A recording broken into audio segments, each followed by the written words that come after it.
মন দিয়ে শুনুন, আয়ুষ্মান ভারতের ক্ষেত্রে বলছি, যাদের SPHH, AAY, PHH ration card আছে তারা আয়ুষ্মান ভারতের জন্য যোগ্য এবং তাদের চিন্তা করার কোনো কারণ নেই। তাদের নামাঙ্কিত প্রিন্টেড ফর্ম আশা কর্মীদের দ্বারা আপনাদের বাড়ি বাড়ি পৌঁছে যাবে। সেটা ফিল আপ করে, যেটুকু বাকি থাকবে সেটা ফিল আপ করে আপনারা আমাদের এখানে জমা করতে পারেন বা পৌরসভায়ও জমা করতে পারেন। সেটা এই 3 দিনের ক্যাম্পেই জমা করতে হবে এমন কোনো কথা নেই। আপনারা পরবর্তীতে পৌরসভায় গিয়ে ওই ফর্মটা জমা করতে পারেন, আশা কর্মীরা আপনাদের বাড়ি পৌঁছে দেবে।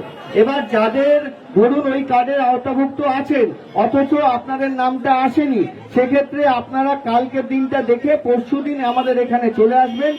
পরশুদিন আমাদের এখান থেকে ফর্ম কালেক্ট করতে পারেন যদি ওই 3টে ক্যাটাগরির রেশন কার্ডের আওতাভুক্ত আপনারা হন। আর যারা RKSY 1, RKSY 2 আছেন তারা এই আয়ুষ্মান ভারতের জন্য আবেদন করতে পারবেন না। আর যদি 70 মানুষ কেউ থাকেন বয়সে, তাহলে তাদের ক্ষেত্রে এই কোনো ক্যাটাগরি নেই, আপনারা প্রত্যেকেই আবেদন করতে পারবেন। তাদের যদি হয় তাদের ক্ষেত্রে আপনারা আমাদের এখান থেকে ফর্ম কালেক্ট করতে পারেন। ফলো করুন সংবাদ প্রতিদিন ডিজিটাল।